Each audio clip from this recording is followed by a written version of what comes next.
Hi అండి, అందరికీ నమస్కారం. ఆగస్టు 16వ తారీఖు శుక్రవారం రోజున పౌర్ణమి కంటే ముందు వచ్చే వరలక్ష్మి వ్రతం.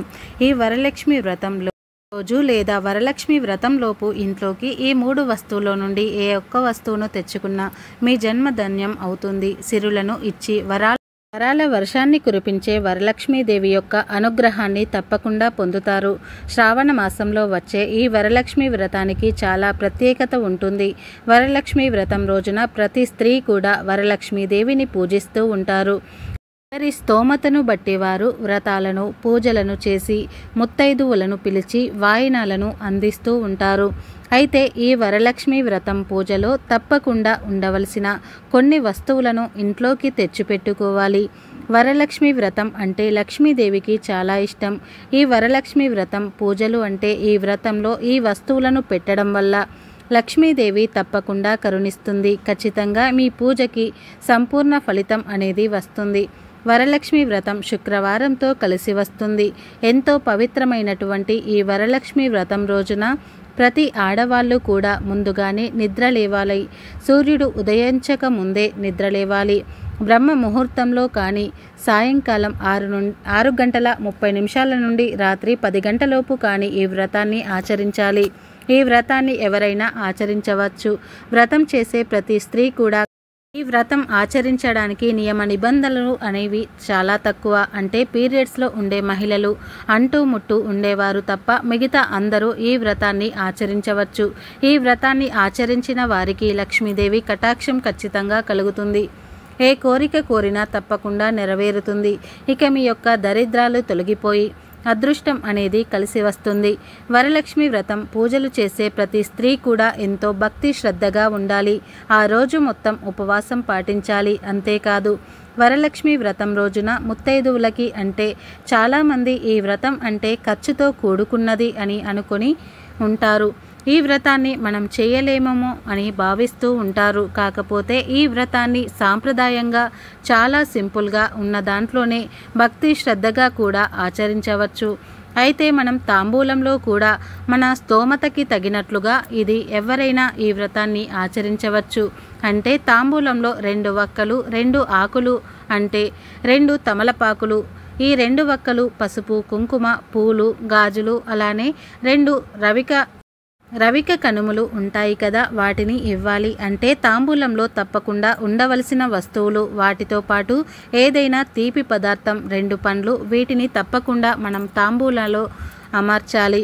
ఇకపోతే వారి స్తోమతను బట్టి వారు ఎవరైనా అలా ఇవ్వవచ్చు. మన దగ్గర ఉన్న డబ్బుతో ఉన్న దాంట్లో స్తోమతకు తగినట్లుగానే చూసుకోవాలి తప్ప ఆడంబరాలకు పోయి అప్పులు చేసి అంటే ఎక్కువ పెద్దగా చేయాలి అని అనుకోవద్దు.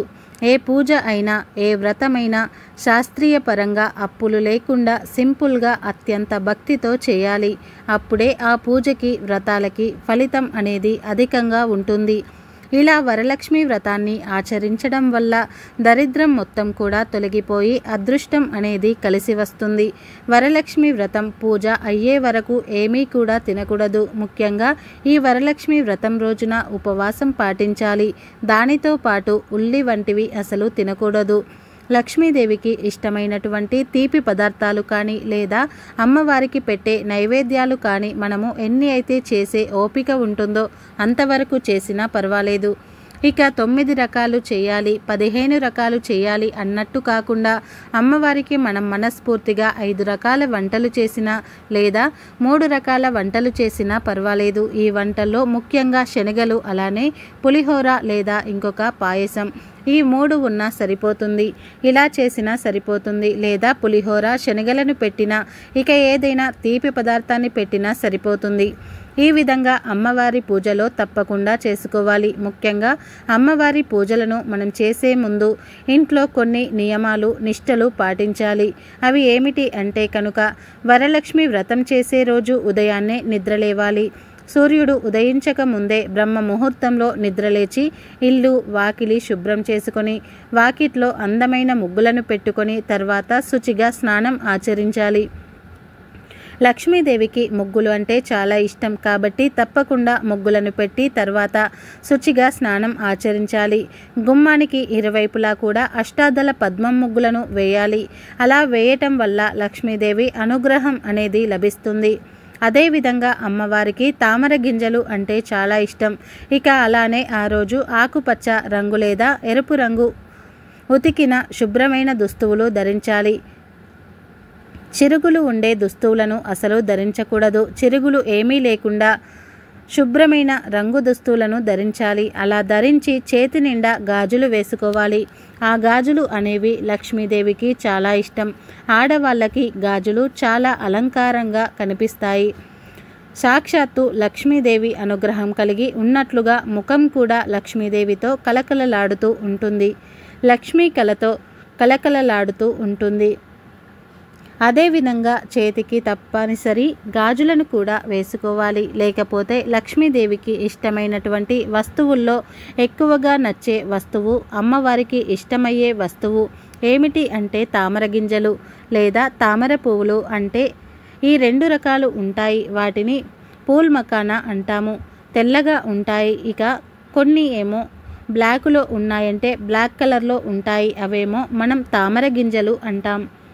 ఆ రెండింటిలో ఏదైనా ఒకటి లక్ష్మీ పూజలో తప్పనిసరిగా పెట్టాలి. అలానే మీకు దొరికితే లక్ష్మీదేవికి అత్యంత ప్రీతికరమైనటువంటి కమలం పువ్వును కానీ తామర పువ్వును కానీ అమ్మవారికి పెట్టాలి. అమ్మవారికి అంటే తామర పువ్వుతో పూజించిన వారు అంటే చాలా ఇష్టం. తామర పువ్వు అంటే తప్పకుండా అమ్మవారికి సమర్పించాలి. అలానే ఎర్రని పుష్పాలు ఏవైనా లక్ష్మీదేవికి సమర్పించాలి. ఈ శ్రావణ శుక్రవారం రోజున ఇల్లుని శుభ్రం చేసి ఇంట్లో ధూపాన్ని వేయాలి. ధూపం వేయటం వల్ల ఇంట్లో ఉండే నెగిటివిటీ బయటికి వెళ్ళిపోతుంది. దుర్వాసన ఏమి ఉన్నా తొలగిపోయి శుభ్రంగా ఉంటుంది. అంతేకాదు లక్ష్మీదేవి అనుగ్రహం కూడా లభిస్తుంది. కాబట్టి మర్చిపోకుండా మనం ఈ విధంగా అమ్మవారిని పూజిస్తూ ఉన్నప్పుడు లేదా అమ్మవారి ఇంట్లోకి రావాలి అన్న ధూపాన్ని ఇంట్లో తప్పనిసరిగా వేయాలి. ఇల్లు ఎంత పరిశుభ్రంగా ఉంటే లక్ష్మీదేవి అంత త్వరగా ఇంట్లోకి అడుగు పెడుతుంది. ఇల్లు పరిశుభ్రంగా ఉన్న ఇంట్లోకి మాత్రమే లక్ష్మీదేవి వస్తుంది. ఇక ఇంట్లోకి మనం తామర గింజలను తెచ్చుకోవాలి. దానితో పాటు లక్ష్మీ గవ్వలు అలానే గోమతి చక్రాలు అని ఉంటాయి. వాటిని కూడా మనం ఇంట్లోకి శ్రావణ మాసంలో శుక్రవారం అంటే ఆగస్టు 16వ తారీఖు శుక్రవారం వరలక్ష్మి వ్రతం రోజులోపు ఇవన్నీ కూడా ఇంట్లో అమర్చి పెట్టుకొని వీటిని పూజా గదిలో మనం అమ్మవారిని పూజించే సమయంలో వీటిని కూడా లక్ష్మీదేవి పటం ముందు పెట్టాలి. అలానే చిట్టి గాజులు,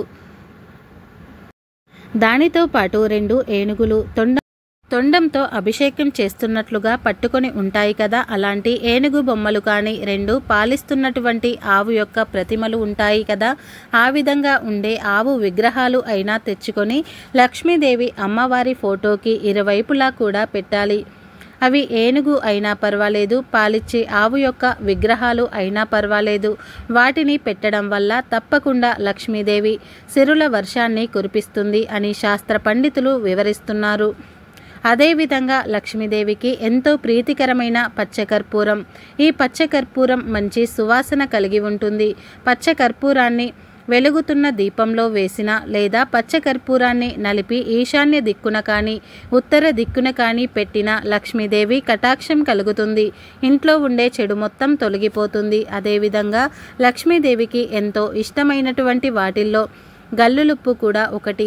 ఈ గల్లులుప్పును వరలక్ష్మి వ్రతంలోపు ఇంట్లోకి తెచ్చి వరలక్ష్మి వ్రతం రోజు సాయంకాలాన ఒక మట్టి పాత్రలో గల్లులుప్పు పోసి ఆ పాత్రను ఇంట్లో ఉత్తరం దిక్కున పెట్టాలి. అలా పెట్టడం వల్ల లక్ష్మీదేవి అనుగ్రహం తప్పకుండా లభిస్తుంది. ఈ విధంగా ఎవరైతే శ్రావణ మాసంలో వచ్చే వరలక్ష్మి వ్రతంలోపు అంటే ఆగస్టు 16వ తారీఖు శుక్రవారం రోజు వరలక్ష్మి వ్రతంలోపు వీటిలో నుండి ఏ ఒక్క వస్తువు ఇంట్లోకి తెచ్చిన అదృష్టం కలిసి వస్తుంది. అలానే ఒక చిన్న శ్రీఫలాన్ని కూడా ఇంట్లోకి తెచ్చి వరలక్ష్మి వ్రతం పూజ రోజు ఎర్రని వస్త్రంలో శ్రీఫలాన్ని పెట్టి పూజించి ఆ మూటను మీ బీరువాలో దాచిపెట్టుకోవాలి. ఇలా చేస్తే ఐశ్వర్యం అనేది దూసుకు వస్తుంది. 4 దిక్కుల నుండి డబ్బు వస్తుంది. ఆర్థిక కష్టాలు, అప్పుల సమస్యలు తొలగిపోతాయి. అదృష్టవంతులుగా ఎదుగుతారు. ఇక మీరు ఏ కోరిక కోరినా నెరవేరుతుంది. అంతేకాదు లక్ష్మీదేవి అనుగ్రహంతో సమాజంలో కీర్తి ప్రతిష్టలు కూడా లభిస్తాయి. అదృష్టం అనేది కలిసి వస్తుంది. అలానే మీ ఇంట్లో ఎవరైనా భార్యాభర్తల మధ్య ఉండే గొడవలు కావచ్చు, ఇతర సమస్యలు కావచ్చు, అవన్నీ తొలగిపోయి అన్యోన్యత అనేది పెరుగుతుంది. కుటుంబంలో అన్యోన్యత పెరుగుతుంది. ప్రశాంతమైన వాతావరణం నెలకొంటుంది. ఇంట్లో నుండి దరిద్ర దేవత వెళ్ళిపోతుంది. మన సమస్యలకి కారణమైనటువంటి జ్యేష్ఠాదేవి ఇంట్లో నుండి వెళ్ళిపోయిన మరుక్షణమే ఇల్లంతా కూడా ఒక పాజిటివ్ ఎనర్జీ ఉంటుంది. నరదృష్టి, నరఘోష, చెడు ప్రభావాల నుండి కూడా విముక్తిని పొందుతారు. ఈ దృష్టి దోషాల నుండి విముక్తిని పొందిన అదృష్టం అనేది కలిసి వస్తుంది. కటిక దరిద్రులు కూడా కుబేరులుగా ఎదుగుతారు. ఎంతో పవిత్రమైనటువంటి ఈ శ్రావణ మాసం, అందులో వరలక్ష్మి వ్రతం ఈ మాసం మొత్తం కూడా ఎంతో పవిత్రమైనటువంటిది. ఈ విశేషమైన పవిత్రమైనటువంటి మాసంలో వచ్చే వరలక్ష్మి వ్రతం రోజున చేసే పూజలు ఎంతో మంచి ఫలితాన్ని కలుగజేస్తాయి. కోరిన కోరికలను కూడా నెరవేరుస్తాయి. కటిక దరిద్రులను కూడా కుబేరులుగా మారుస్తుంది ఈ వ్రతం. కాబట్టి వీలున్నవారు, తోచినవారు స్తోమతను బట్టి భక్తితో మీరు ఏ విధంగా పూజను ఆచరించినా మంచి ఫలితం అనేది తప్పకుండా లభిస్తుంది. వరలక్ష్మి వ్రతం రోజున ఎవరైనా సరే అమ్మవారిని ఏ విధంగా పూజించినా భక్తితో పూజించాలి. మనం అమ్మవారికి ఎంత కాసుల దుస్తులను పెడుతున్నాము, ఎంత ఆడంబరంగా పూజలు చేస్తున్నాము అన్నది కాదు, ఎంత భక్తితో ఉన్న దాంట్లో అమ్మవారిని ఏ విధంగా పూజిస్తున్నాము అనేదే చాలా ముఖ్యం.